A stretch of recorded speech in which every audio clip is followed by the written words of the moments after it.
Hope illuminates. In the shadow of fear, hope illuminates. Because fear can bring looming clouds filled with doom and oppressive gloom, it can be overwhelming and distressful. The climate of our surroundings becomes dull and spackled with coarse gray hedges. Suddenly, a brilliant radiance appears, and it's meant for our deliverance. It causes the darkness and the cold fear to scatter. The gloomy landscape evaporates at the immediate illumination. What once was a moment beneath a heavy shadow now becomes a radiant episode like no other. Hope is a brilliant radiance. The Lord is my light. Psalm 27, verse 1. Chapter 5. Bully.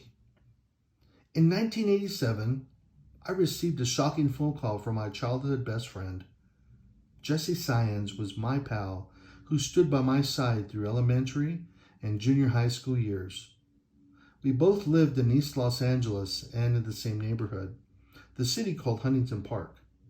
On this day, his unexpected phone call shook my life. Our apartment buildings were separated by a house covered with massive trees and thousands of various sized leaves. They provided a tremendous amount of shade for this house's backyard, where a couple of angry little dogs had roamed, and the foliage also blocked my direct view of Jesse's apartment from my bedroom window. Otherwise, I'm certain that we would have communicated through flashlight signals or other visible methods. As kids, we explored the wonders of city life in a congested urban setting. We both were a part of a larger group of pals we ran with, but he was my best friend from the group. At the end of the day, Jesse was the one who I would later keep in touch with after moving out of that neighborhood years later.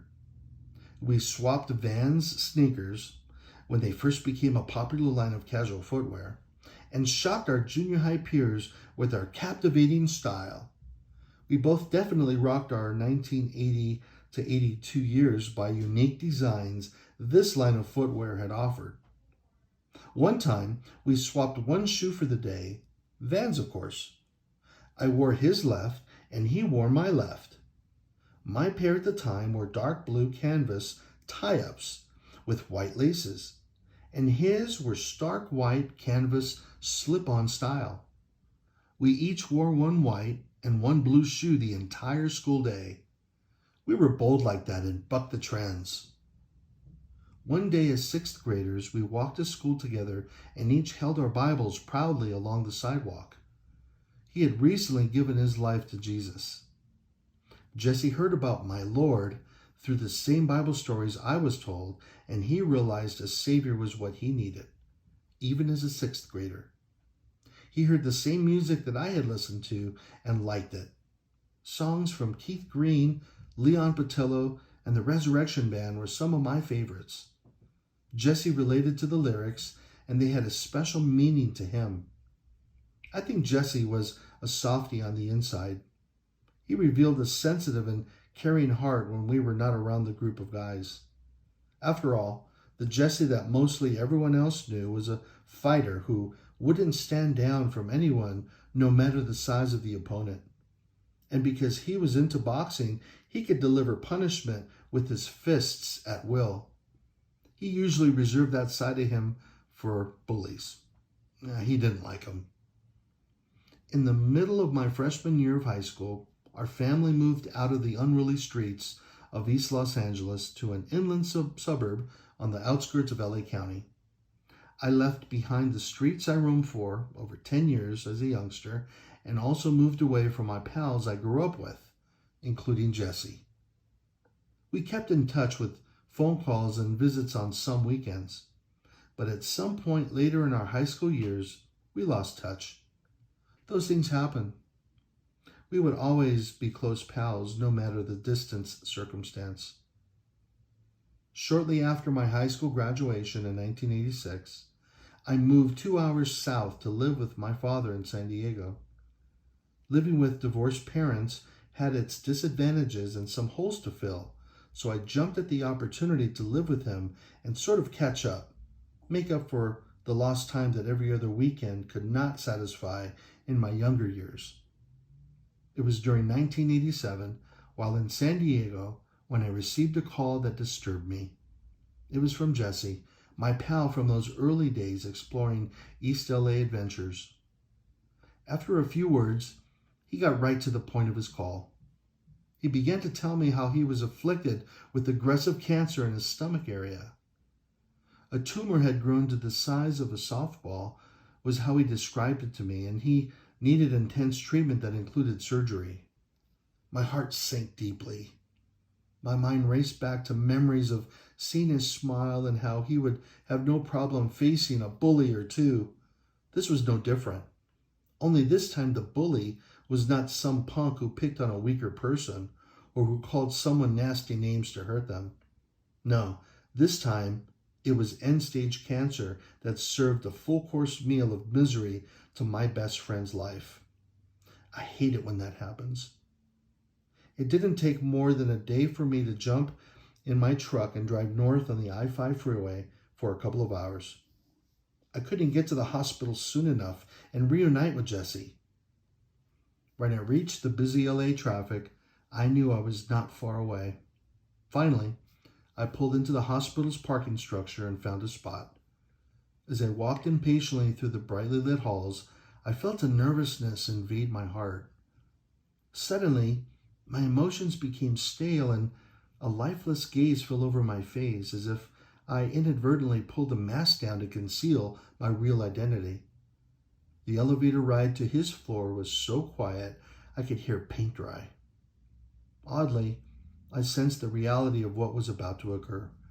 My best friend was about to be seen in his worst physical state of health, and I didn't know if I was ready for that. I stepped out of the elevator and into the oncology floor. With the help of a nurse, I was directed to my friend's quarters. Without hesitation, I walked up to the doorway of his room and peeked inside. Jesse's eyes met mine from his hospital bed where he rested, and he flashed a big smile. I walked over and greeted him with our homeboy East LA handshake and my warmest hug. My friend looked tired, weathered, and very sick. He was just a shadow of the person I remembered before. As he told me about his recent medical battles, I kept my attention directly on his eyes. My peripheral vision picked up on obvious clues that screamed how sick he was. His bald head and missing eyebrows were evidence of chemotherapy, in addition to his sunken-in eye sockets. His olive-brown skin tone now looked pasty and pale. I remembered him standing tall with his 6-foot frame, but that was now deceptive because of his weight loss made his shoulders appear frail. He was weak and extremely tired. The bully revealed his cancer was persistent and kept pounding Jesse with blow after blow. I was crushed, but I kept my pain to myself.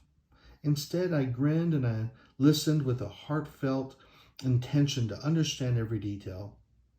I missed my pal so much, but it wasn't until I sat there by his bedside that I completely realized the enormity. We shared stories, and we both asked how each other's families were doing. And there was no place I would rather have been than right by his side. It was the perfect place to be. After a long conversation and a few laughs, I asked him if he was ready to go home. We both knew that I didn't mean his address back in Huntington Park, right there on Marbisa Street. Rather, we both understood that I meant heaven, his new address to come. He smiled really big, like a towering large order of French fries from Spartanburger, our childhood hangout. Then he said with perfect peace, "Yeah, I met with the hospital chaplain and made sure I am ready to see Jesus." The weight of those calm words he spoke could be felt like a warm blanket on a snowy night. Because here was my best friend in the whole world, who I was blessed to grow up with, and he was about to embark on a journey not seen with human eyes. A journey towards his permanent residence, to a place where there will be no more pain and Jesus will wipe away every tear. That comforts me, and it sure comforted my pal. After a beautiful visit, I began my drive back to San Diego. Jesse filled my every thought like I was watching movies of our times together. I regretted not seeing him more frequently over the previous couple of years. I should have made the drive and made the effort. The ride home was long, and I was filled with melancholy and sadness. It shook me. I didn't want to see my friend in the condition he was in, and it became the last time I looked into his eyes. Jesse passed on not long after our visit, almost as if my being there was the last thing he wanted to check off on a list of things to do before taking his last breath. At least I'd like to think so. I think he cared for me just as much as I did for him, and our last time together was sort of gave each other permission to move forward. For him, he was about to enter eternity. For me, I was about to continue my journey on this planet and continue to do this thing called life. And I was ready to take his memory with me along for the long ride. The funeral service was nicely done and honored my best friend very well. I was able to see his kind mother and his siblings. Warm embraces and tears were the best things we shared with each other. It was a difficult day for everyone, and I can only imagine the jabs of pain Jesse's mother had felt along with waves of overwhelming grief. I hope that I never had to experience such a loss in my life. I don't think I could ever handle such a terrible hole in my existence. Jesse became a loving memory I often recall. Sharing a burger and fries as our favorite songs played on the jukebox while at Spartanburger, playing football on our street lined with parked cars in our congested neighborhood, and laughing hysterically at the humor we both found in many commonalities were just some of the samples I dipped my mind into. It was a tough loss as an 18-year-old to burden, and I never forgot that peaceful look on his face when he told me he was ready to go home. It was pure hope. Because even during the most daunting and difficult situation that bullied him, he experienced the powerful joy of the Hope Parade. And it marched right through the middle of that Los Angeles hospital with the rumble of uplifting cheer and quite possibly a fresh pair of different colored Vans for my best friend to wear in heaven.